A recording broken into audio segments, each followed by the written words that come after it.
Hi, my name's Dee, your Professor of Woo Woo, and welcome to Sunchild Tarot. And welcome back to David Fischer. Hey, David, how are you doing?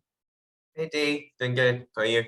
I'm good. As ever, eager to discuss this new moon. And for once, it's not one I'm tremendously excited about, which is a good thing. But there's other things to discuss first, aren't there? Now, I'm appearing on your channel. We have material on your channel coming up. Yeah, shortly. Today, later today, I'm probably by the time you're watching this video, I've already uploaded it because it's already edited and ready to go. I was just expecting a better election from the moon to be able to do it. And today seems like a good day. So shortly, you're going to be seeing a follow-up video on another series that we are doing on the Hellenistic Astrology channel.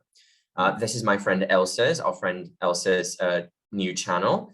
And you guys can check it out. It has some content out already, some things about the history of astrology with another colleague. We have now Mystery Chart Monday videos that came up. We intend on keep doing them in the future. But this particular next one is about tarot's relationship with the decans. And we are going to be doing a follow-up series in my channel to the series in Elsa's channel, the Hellenistic Astrology one. So do check that out. And I get to talk about cards, which is a great thing, because then I'm actually talking about something that I know about.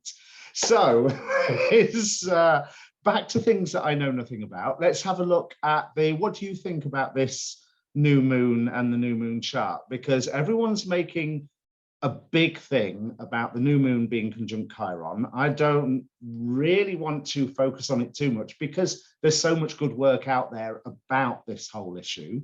What are you pulling out of the chart?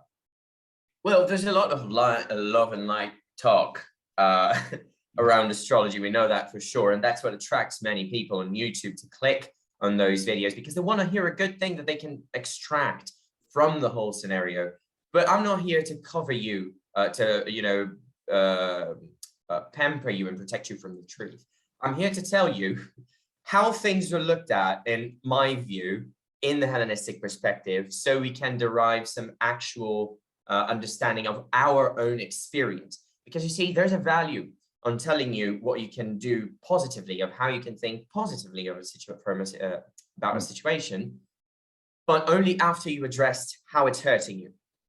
And I think we should do the work of addressing how it can hurt us and how we can feel hurt by this process in order to be able to access the brighter side of, okay, now that I know how it's hurting me, here's a good perspective I can try and work on to leave aside what was hurting me before from that particular scene. So we are going to talk about this side of Chiron today. Yes, because that's an absolutely perfect segue for me to say my one fact about Chiron that I've pulled out of the chart. We're Chiron doesn't just, specifically in this new moon, is not just revealing your hurt to you, it is revealing your hurt to you again and again and again. And are you going to look at this? Are you going to look at this? Are you going to look at this now? And you have the opportunity to obsess on it. Now, it is from Chiron to its 12th part, it is 165 degrees, a Noel Till quindecile, or as I call it, its original German name, and I hope I pronounce this correctly, Virensanzigek, because there's also the other 36-degree quindecile, so I've got to write something so I don't get myself confused. But this is a point of obsession. And I think that obsession, we would normally say if you are being obsessed by something you are hurt by, that's a bad thing. I'm not so convinced that this particular time, it is a bad thing because it could give us motivation. What do you think? You've gone silent. You've muted yourself somehow. Sorry. This is the chart that I'm bringing up with that Dee and I are talking about with Chiron conjunct the new moon. It's very closely conjunct, so it's a very powerful influence, obviously, that we can derive meaning from. It stands out from the background from the other asteroids and planets that we can consider in a chart because it's at the heart of the action that we are focusing on for this reading in the case of this lunation. So that's what Dee was mentioning of. It will keep showing us what's hurting us, what really is the root of our bitterness around whatever we are trying to overcome during this particular lunation. And it is about bitterness. It is about regret. It is about frustration. And I'm not trying to put you all down. It's just that life is comprised of those circumstances, even much more than it is of joyful ones. And that's because it's valuable to have these experiences in order to value the good ones, the enjoyable ones. So we can focus on having a goal, you know, to strive for those good circumstances in a way that's healthy and allow us to live in a balance with this reality. There's a reason why things are good and things are bad. Anyway, now we are going through a bad scene because the malefics are so powerful and they are engaging in such a prominent manner with a lot of points in this new moon. And we are going to bring them up in a second. But this implies that we are still in the thick of a much longer process of Saturn through its own signs that has started with Capricorn back in late 2017, early 18, when it ingressed its own sign. We've been having these discussions, these topics developing. Pluto is getting ready to move from one Saturnian sign to the next.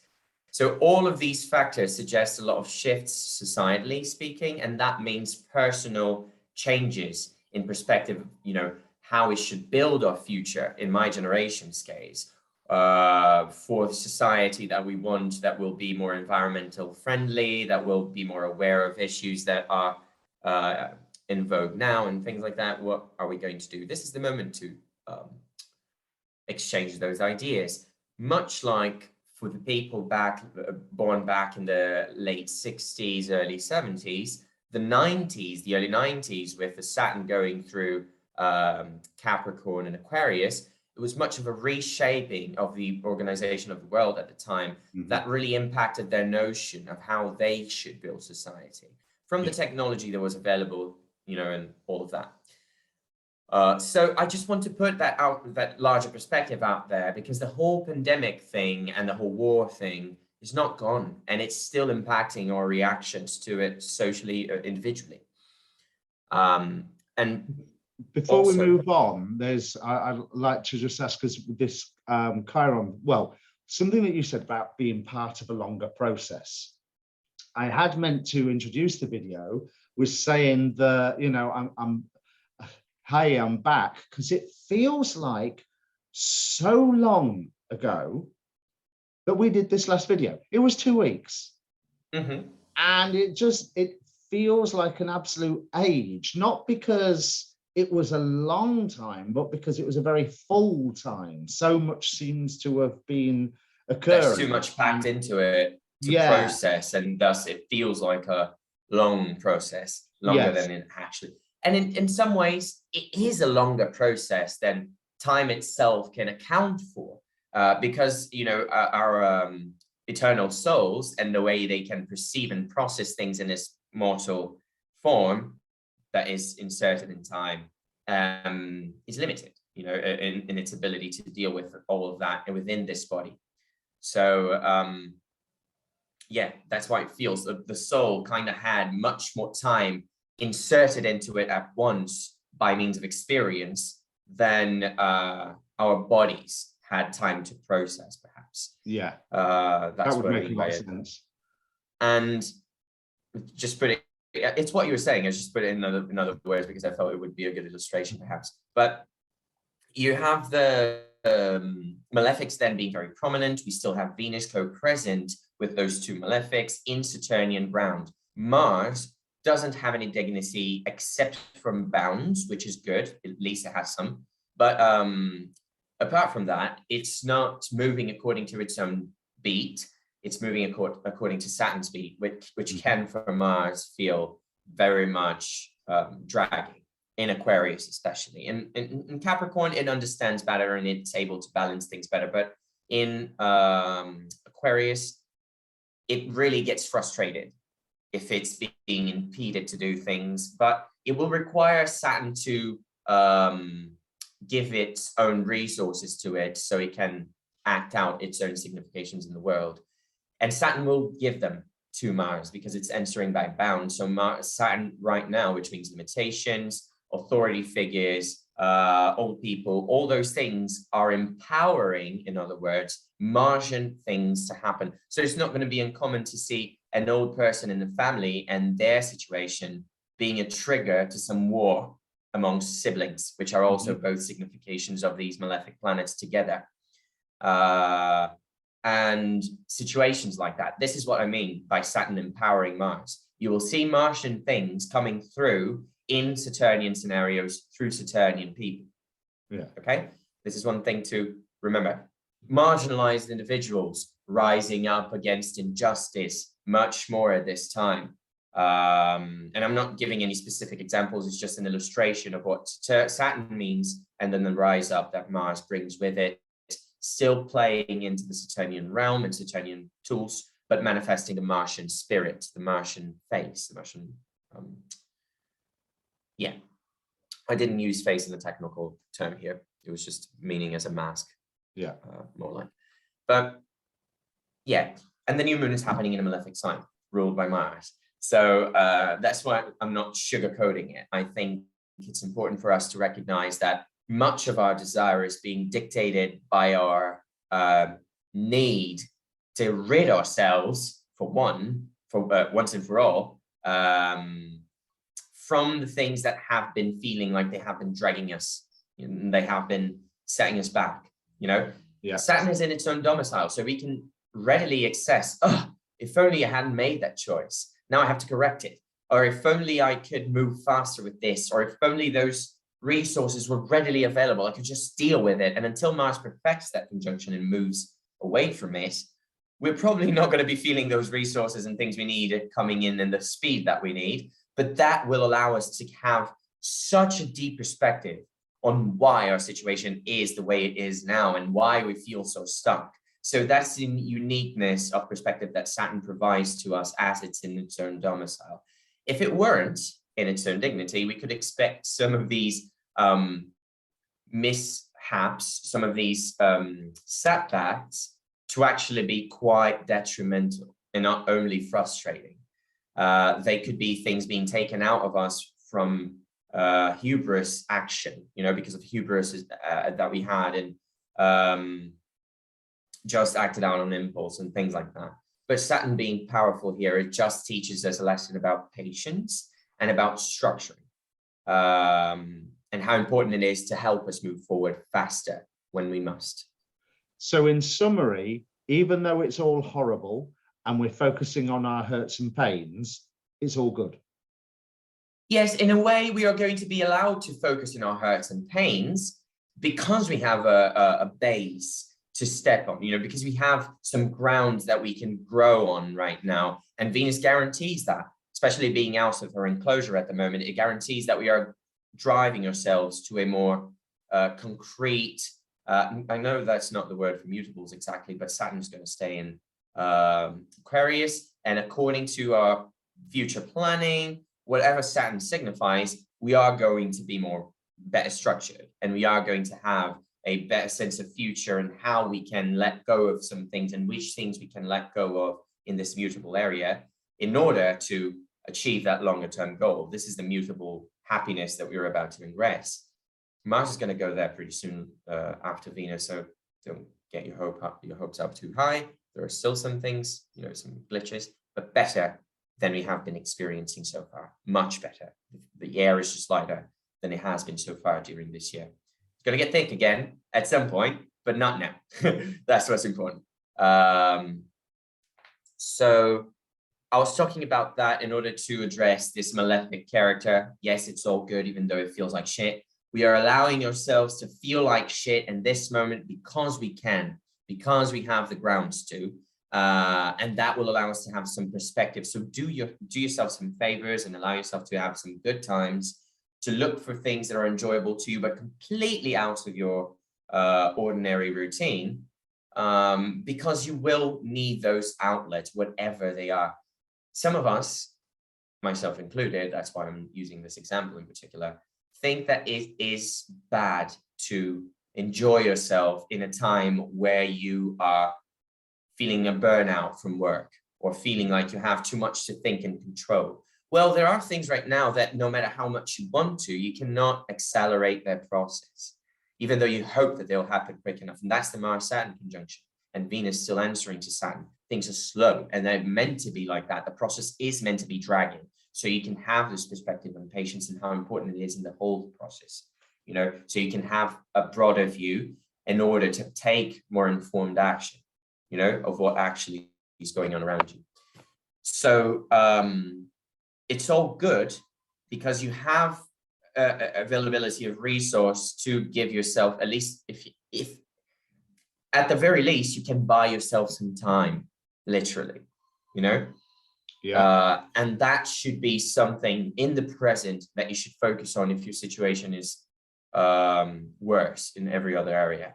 If you can look at your situation and at least say to yourself, wow, I was able to buy myself some time. Cut yourself some slack, do something enjoyable, buy a little snack and watch some television without thinking too much about your problems for an hour, you know, things like that. Even if you are in the worst of situations, try to do whatever you can available to you with just saying, what the hell? I'm going to be a little bit rebellious about these control issues that I have on my own situation, so I can see things differently, so I can allow myself to get some distance, you know?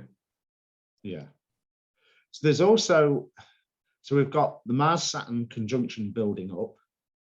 We've got Venus getting the hell on out of there after breaking free of the, what do you call it, enclosure. And then invisible to all of this going on, we've got Jupiter and Neptune building up, because they're in aversion to everything that's going on, aren't they? Yes, they are an aversion, but it helps create a new narrative. That's all I'm saying about it, because I don't want to hype it up too much. I also don't want to downplay it, because it is an important factor. But since it doesn't look at the lunation itself, you have to look at the topics that it affects in your own chart to know what could give you some outlets, perhaps, what could give you some hope, so you can broaden your horizons. So I'm not hyping it in the sense that I'm going to say it's all you need to make your life better and all of the other things are going to go away once you focus on Jupiter, because it's not being harmed by the malefics. Well, it's not also seeing the new moon. So it's seeing Mercury by contra and Fischer, but I believe that to be more of a destabilizing aspect between those two planets, especially because Mercury is not so well placed, so close to the sun.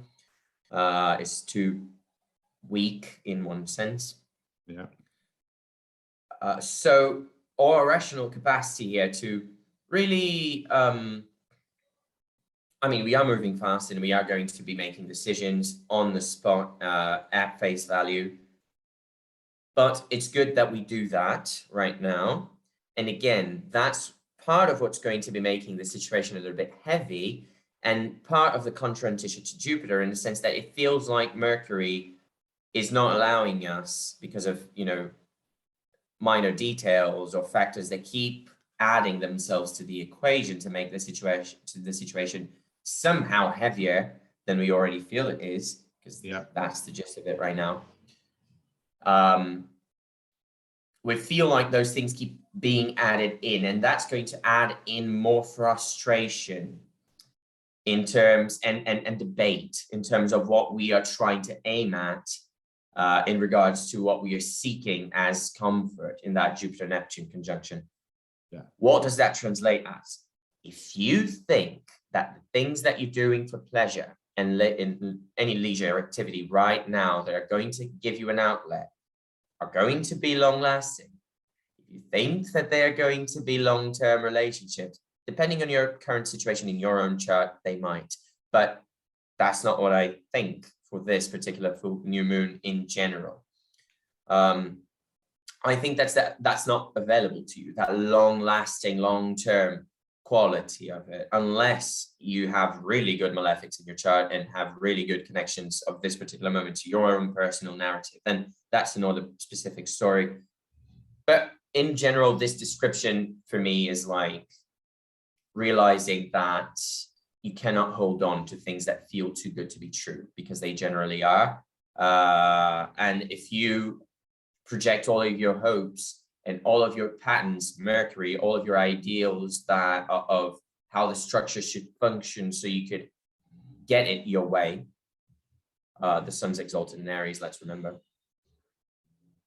You feel as if they're being challenged by reality, and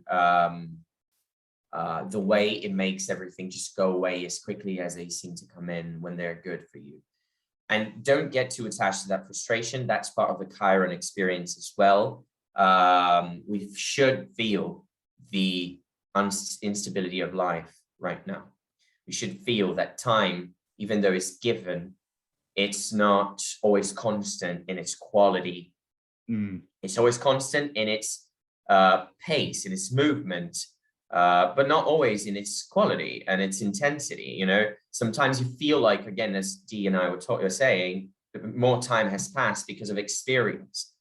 And if that is the experience, maybe there is something to be said about how time relates to experience and how much it allows of experience to be dictated to you, to each individual, you know, how much it allows us to go through in life, Saturn limits, time, all of that. How much of our karma is allowed, in other words, to go through our lives. And at the moment, there's a lot of karma being flushed through our lives all at once because of this Venus-Mars conjunction happening at the same space. So even if you get to obsess over your pain, there is hopefully the tools and the motivation to do something about it. Yes, absolutely. Even though you have the inclination to keep mourning the person that you wish you were and how your past self who died trying and didn't get there is still kind of hurt by it in your consciousness. If you don't let it go right now, I'm telling you, you are getting more bitter by the month as this progresses, and you're going to have a breakdown in November. So right now, do what you have to do, because it's the superior trine from Mars to Gemini, where it's going to retrograde later on in the year. And it's also a Martian new moon in Aries. So I want people to understand that this is a unique point in time to have this perspective that is like, yeah, things might not be moving at this pace, but I'm glad with where they got so far because they've allowed me to have this new perspective. And now I'm going to do whatever I can because I'm full of it.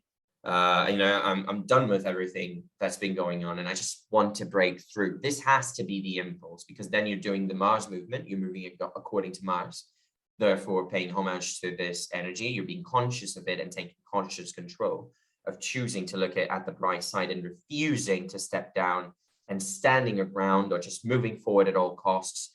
This is something that you should be doing because Saturn is going to give you the exact truth of how to get to where you want, even if it is by telling you, nope, not here, not here. You're still going to get good information that's not going to destroy you, but rather it's going to be able to propel you and give you perseverance and more faith as you progress,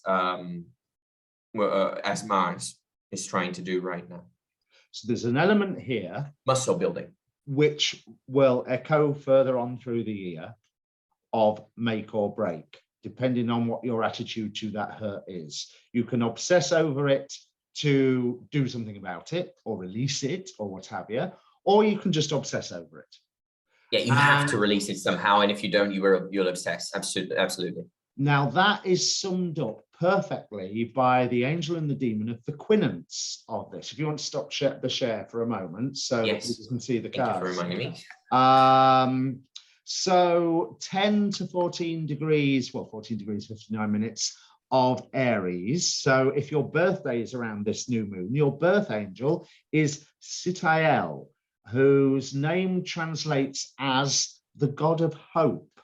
So Sitael focuses on construction of the universe, focusing on great works, and also protection from adversaries, which I think is a really interesting idea, because when we are exhibiting all this hurt and, oh, look, there's the hurt, yes, so there's my hurt, and I'll just obsess over it some more, Your greatest adversary can be yourself. But the other option, the demonic side of it, or goetic side of it at least, is Virgo. Now, I think it's really interesting that in Travis's occult tarot or demon possessed tarot, Virgo was chosen to be the tower. Now, Virgo is a promoter of discord, war, arguments, and falsehoods, but has always got plenty to say, gives generous responses.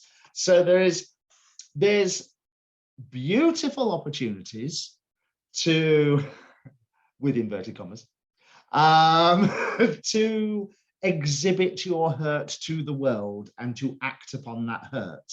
And as we've said, make or break, act upon the hurt to release it, sort it out, solve it, whatever you need to do, or act on the hurt and take it out on the rest of the world, which is what this Tower card represents, this breakdown come November that you were talking about.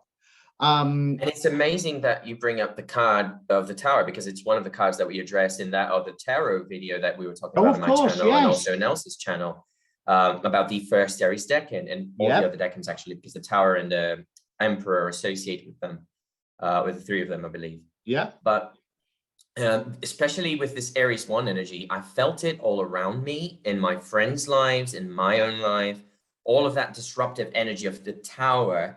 And I want to allude to the lightning striking the Tower. That's generally the depiction of fire coming down from the sky and striking the Tower, because this idea comes from light being truth irradiated into our lives, something being illuminated to a consciousness in a way that changes our perception of reality itself. But it's not just a sun, because it's not that stable, predictable, illuminating quality. It's a sudden and disruptive and incredibly destructive power of illumination that comes from words, imagery, something that really drives us to have an epiphany that many times, more than most, is very uncomfortable to go through, because no one goes through a process of elimination like that. And sometimes the body doesn't even take it, you know, the body can't even take it, much like lightning. There's shocks, you know, of awareness.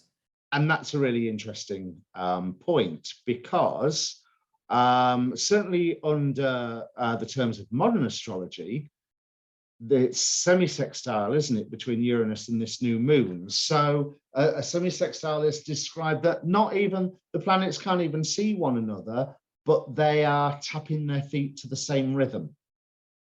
And so we're getting that same symbol again and again, like you were saying with the Tower and the lightning and Uranus. We all know that that's lightning and sudden change.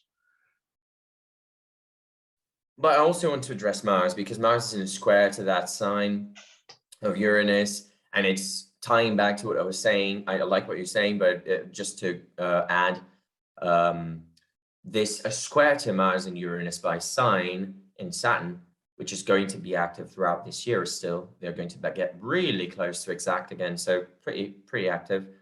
It's this whole scenario they've been going through since 2021 and 2020, things just being reaffirmed, further developed in this huge Saturn narrative through its signs. So plague, war, how society is restructured and around it. There are many other slower even cycles that are happening, even slower cycles that are happening around it. That's why it's so big and impactful to society. So yes, the lightning striking Mars square Uranus within the household of Saturn, being the superior position, and Saturn signifying structure. And it's the breaking down of the structures that we currently face. Yeah. Do you want to bring the 12th parts chart up as well then? And then we can, I mean, it's the same message. Did I make it a bi-wheeler first, like first thing? Sorry, yeah, do the bi-wheel. And then it's from what we was discussing earlier, looking at the 12 parts, and then I've got a special treat at the end. That it's the same message that is coming through, isn't it? With the, well, I mean, of course it is. Of course it is. But you have the 12 parts being a very interesting correlation to this situation as usual, because I'm glad this time around there aren't any planets that are in a bad shape per se. Like Saturn is exalted, the Sun is domiciled.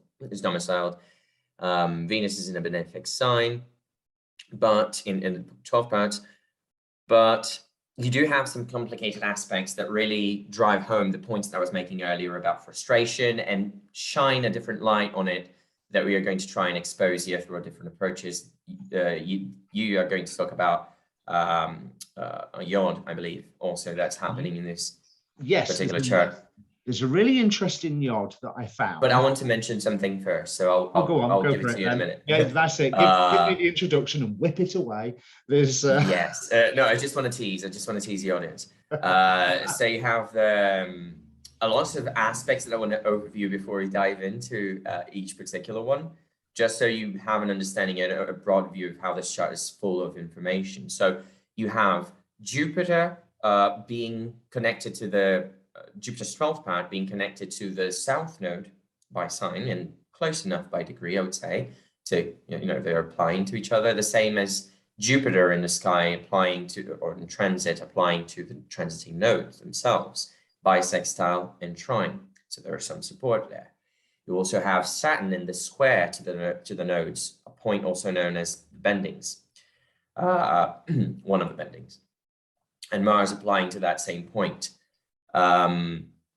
You also have the Sun and the Moon's 12th part being co-present with the South Node in the house of Leo, which is the house of the Sun, while being opposite to the malefics in the transits in Aquarius. So these are a few factors that we have drawn into this chart. Of course, Chiron is also a mix because it's very close to the Sun and the Moon. But I'll let you, and Lilith is on the is on Uranus as well. But I'll let you go on with the yod that we are having between Mercury, Mars, and Venus. Venus at the head of the yod, Mercury 12th part, and Mars 12th part. In quincunx to Venus, that sense of, as we were saying earlier, that there's an irritation, isn't there, with the you explained it far better than I could. I was just like, yods are annoying as fuck.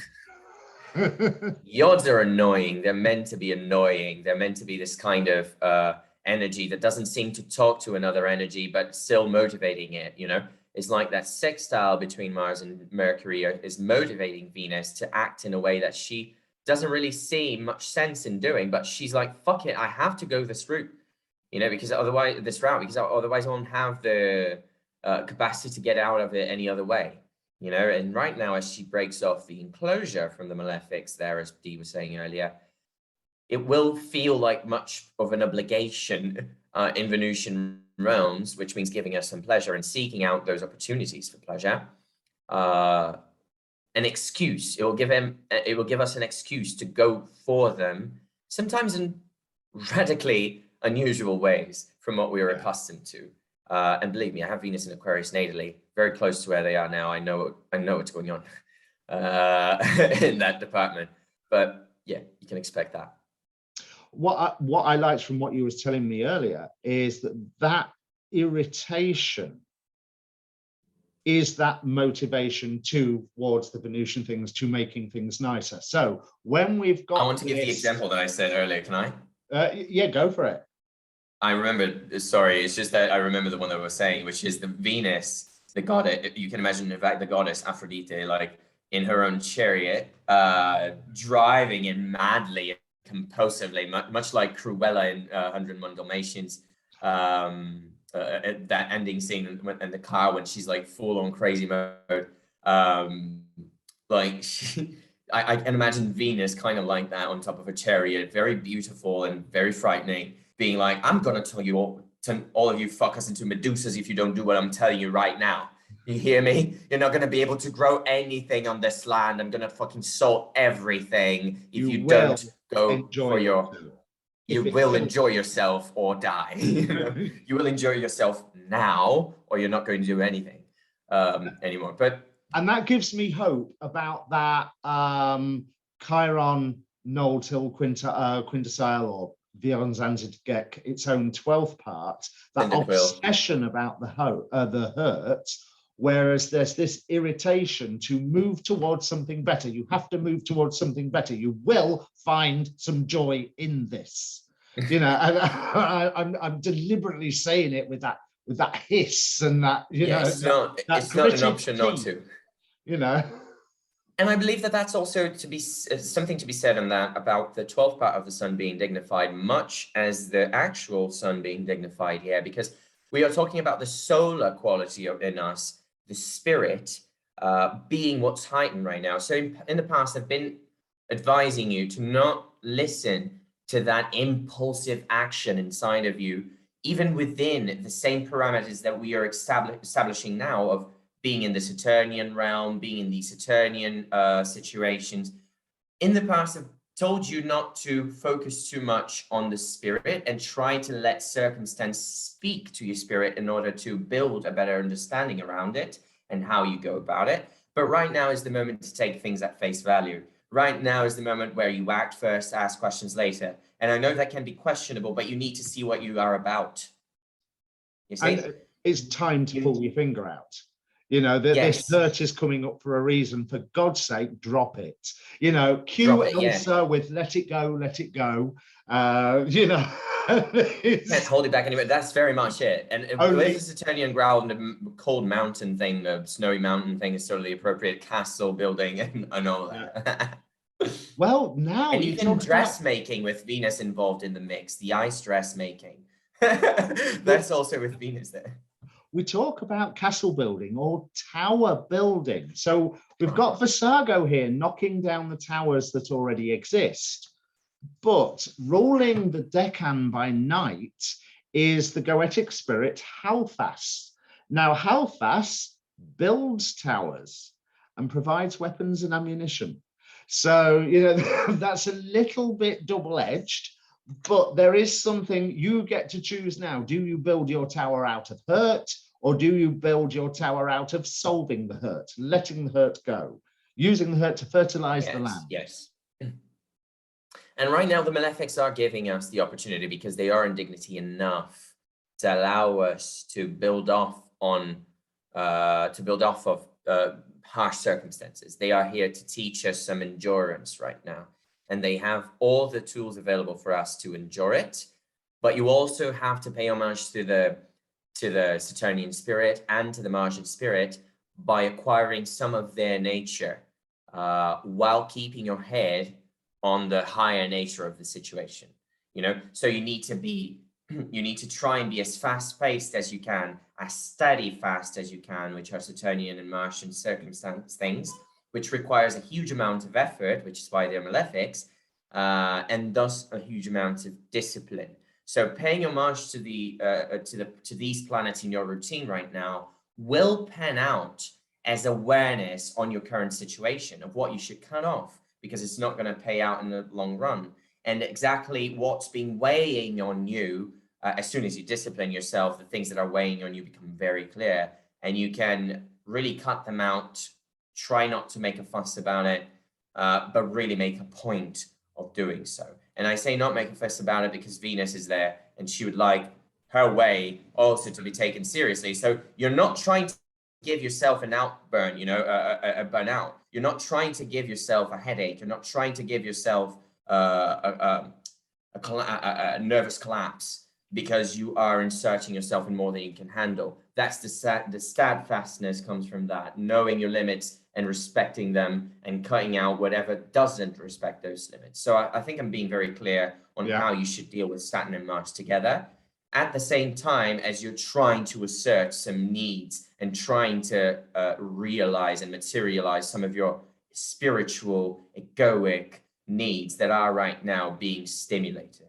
And because of the good aspects that some of these planets have to each other and receptions, we are seeing the best expression possible within a chaotic scenario that we could expect at this moment. So just to clarify, the dignified malefics means, in this case at least, that bad things are still going to happen, but towards better ends if you take advantage.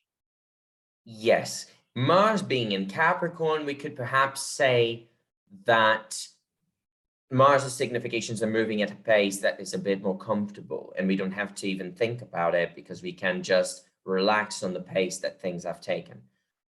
But right now, Mars doesn't have that kind of dignity. It has dignity by turn, and it's being received by Saturn, which is a great mitigation factor, and it's sextile to its domicile of Aries and square to its domicile of Scorpio, meaning it can provide for both and draw resources from both.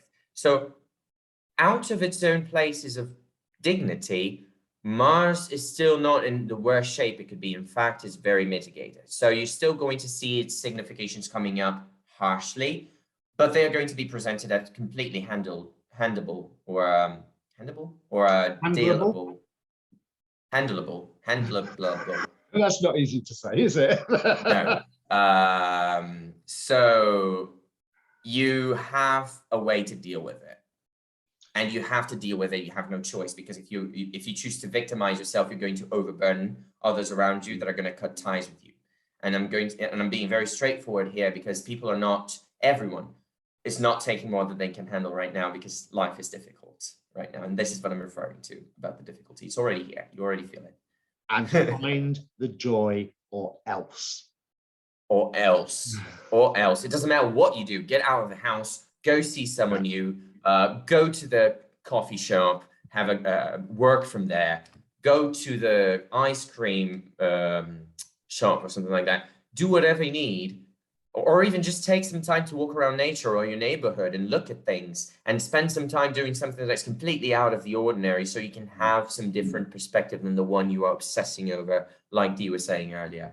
And I think Lilith on Uranus is giving us that obsession on trying to get across the change that needs to happen from a hurtful place. And that ties back to the hurt that Chiron is expressing also in the conjunction to the new moon. So all of that is really pointing in one direction. The square of Saturn to the nodes also giving us this fight or flight response, in the sense that we feel that if you don't act now, this obsessive feeling in the pace that we wish things to happen, which is faster than they are being given, we are going to break. So we need to be able to balance those energies by taking upon the responsibility of being conscious and mindful and present in our actions, and directing them towards solving of problems, disciplining ourselves, being steadfast, and at the same time truthful to what we believe, and making a point on deriving consciousness of our beliefs from the results of our actions. As long as we are doing that, we can work with this chart in the love and light manner that all these other astrologers are talking about. Yes, that is available to you all. But if you don't do the work of the malefics, you might as well not even try it, because you're just going to be overburdening other people around you with your shit that you're not willing to deal with. I've got a great love and light hippie woo-woo point to make on this. Because I was just thinking, you're familiar with the concept of the dimension split as we're heading up towards, 5D reality in the age of Aquarius and everything, are you? Where people are settling into one timeline or another. Now, Chris Witecki on Sirius Joy mentioned some particular aspect last year, I think, or maybe early this year, that was, basically had dimension split tattooed on it. But I would say here is another one. So if that's in your philosophy, then you either focus on your boo-boos, or you make the work to move on to 5D reality. But there's... And there is... Go on. Yeah. No, go on. No. I was about to change subject. So if you've got something to say. Oh, no, I was just going to say that we have to make a point of people understanding, when we are talking about astrology, that it is a tool for self-knowledge. It is meant to help you live your best life. But we know that life is difficult. Being alive in itself is a miracle and a benefic thing. The abundance of resources in this earth that we can consciously pick from in order to build ourselves a better life is already such an abundance of good things that we tend to overlook those facts. And we tend to focus on what the suffering brings that we don't want to deal with. And we forget that this happens exactly because we are in this abundantly good reality, that our nature in itself, because of that, by being alive, is inherently good and close to divinity. By forgetting that and focusing only on the things that are wrong or not good, we are forgetting that there is a side to goodness that needs to put itself in check in order to keep growing and adapting in the world of becoming, which is the dimension that we live in, where things are constantly changing and need time. You know, consciousness needs time to be able to understand the way it flows here, you know, the way things flow and happen and become, you know. No.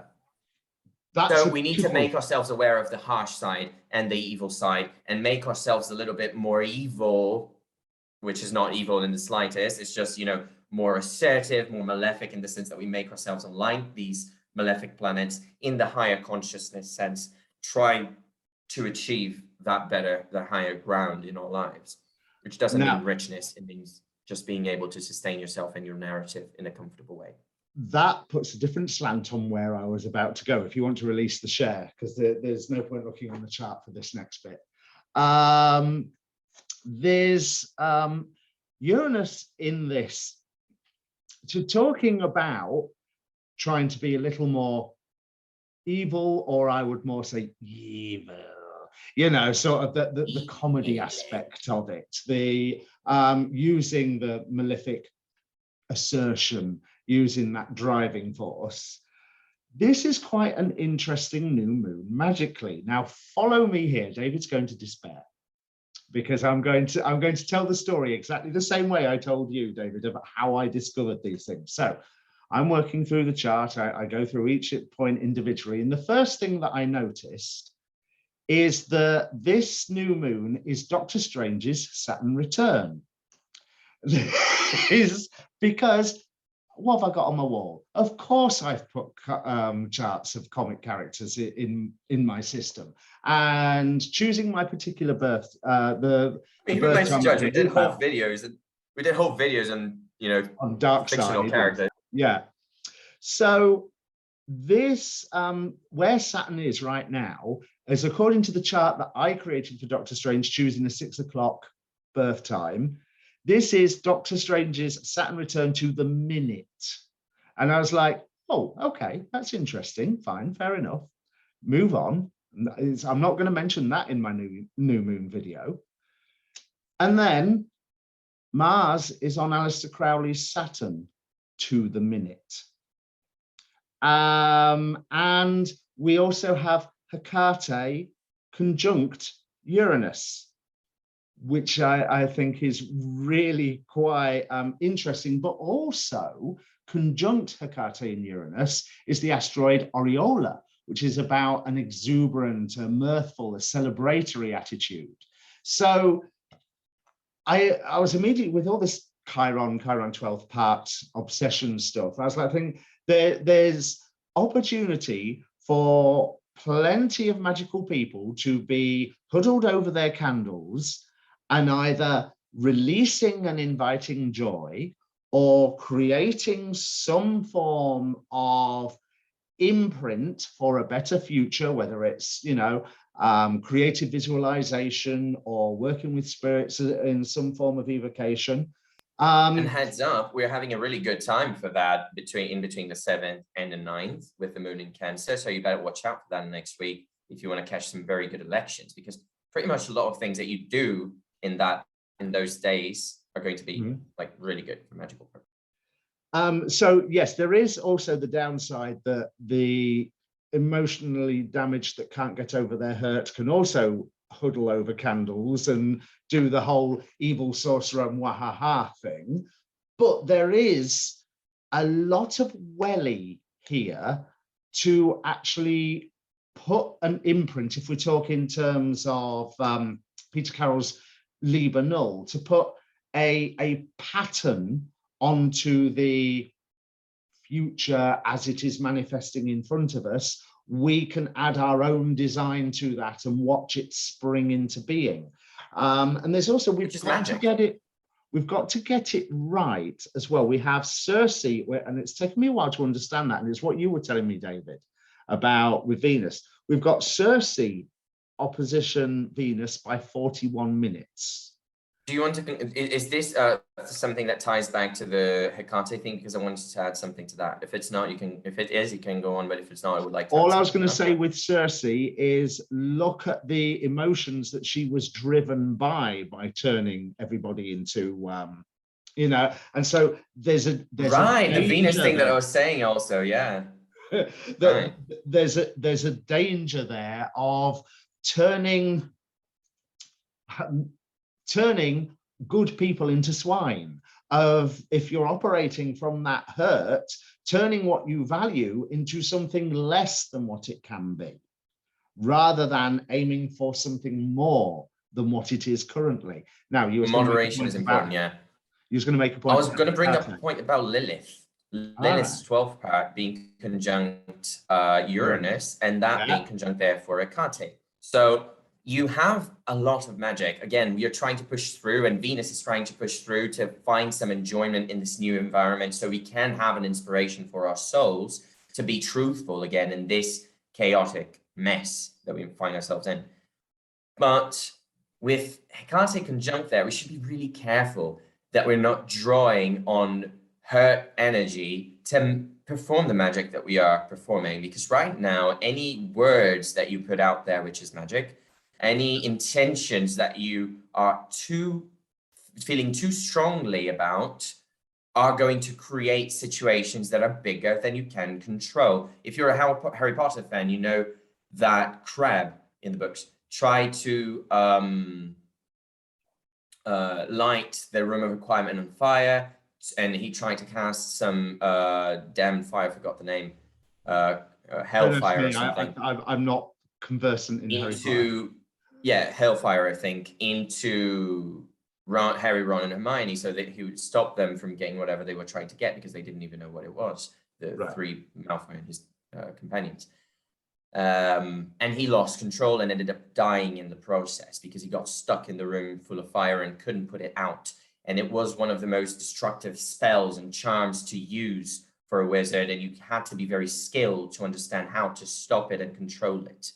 And this is a point where we develop the necessary means to be able to learn to control it. But if you try to use it now the way that Crabbe tried, you're going to get burned and you're going to die on your plans. You know, and the things that you're trying to manifest, you're going to burn them out, actually. I have a slight counter argument to what you're saying. Not that I'm and not draw from a hurtful place. Like, it draws back to everything that we were saying in that Chiron wound thing. That's the reference that I was making. But there's guidance on offer here. Jupiter is conjunct by 13 minutes the asteroid Angel, which I think speaks for itself, really. You know, so there's who needs to interpret that one? You know, so there's that sense of guidance, but also a star that announces something, that signifies something, that announces something. That's so thrilling.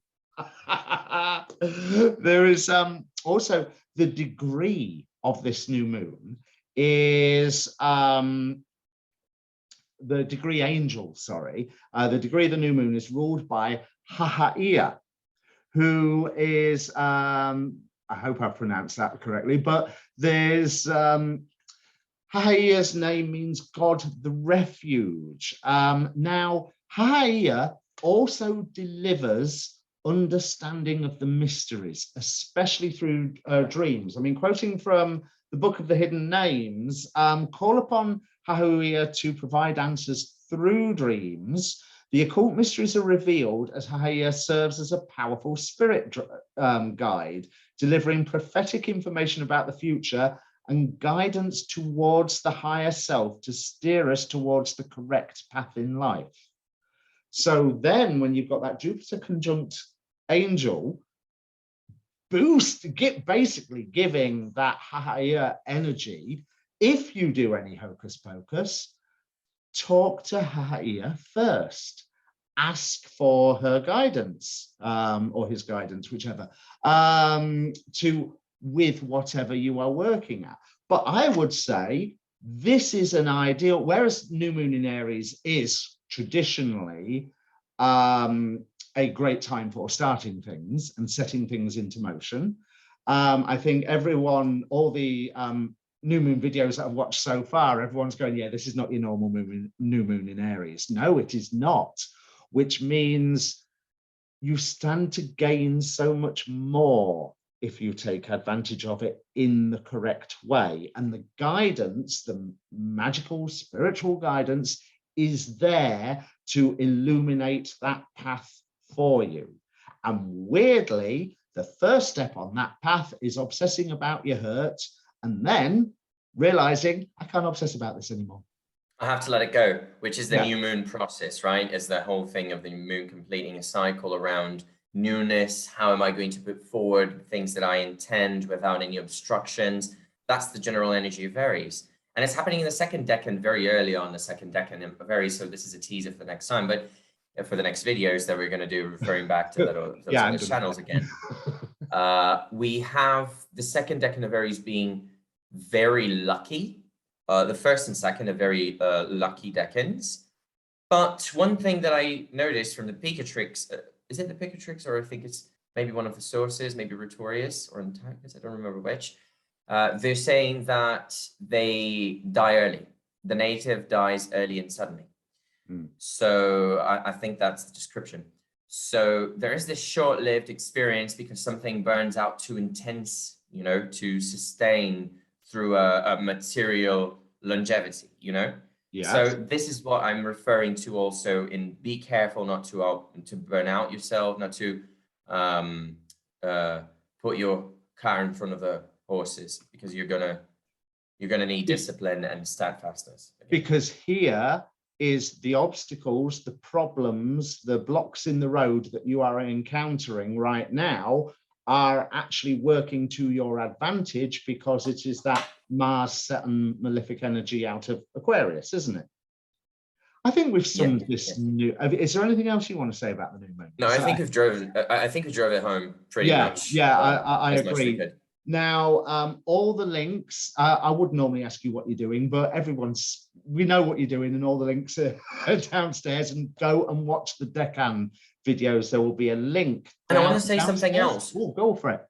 We have this page, the Astro-Collective page, that we've been forgetting a thing to mention here in the past times that we've recorded, but we've been posting on there for a few weeks now. And if you want to check that out, we have amazing works by other astrologers, such as the recent Nightlight series speaker, Peter Young, Dr. Peter Young. He's a very good philosopher, and he's got much to teach us on how to interpret the recent materials that we've got uncovered.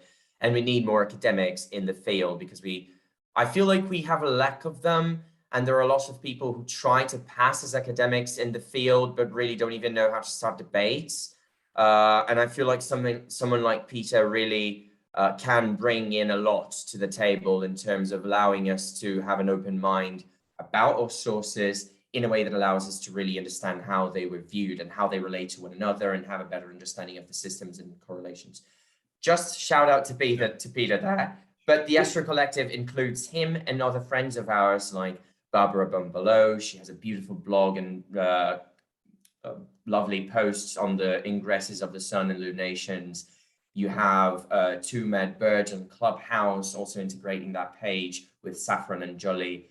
You have Elsa with the Hellenistic Astrology channel. You have me within the first place. So it's a nice page to get you going on your initial astrological information. We are ourselves beginning, but we already have some nice content that we hope you'll enjoy there. So do check it out on Facebook. Yes, I was remiss in not mentioning it. You've already seen Barbara on this channel, because that was that moon video where I was adulterous and left David alone. Yes, she's the other woman. But the links for all of that, for Elsa's Hellenistic Astrology channel, for David's website, for the Astro-Collective, it's all going to be I keep wanting to say downstairs, down in the description down below. And don't forget to like, share, and subscribe, because this is important for the channel's growth. Yeah. And then just remember, find the joy, or else. Yeah, and if you can comment just a little new moon right down in the comments, that will also help the algorithm. So love you, doesn't cost anything. Right. That's it. We're finished now. Yeah. Finish now. Yeah. All right. See you later, folks. Cheers. Remember, find that joy. Cheers.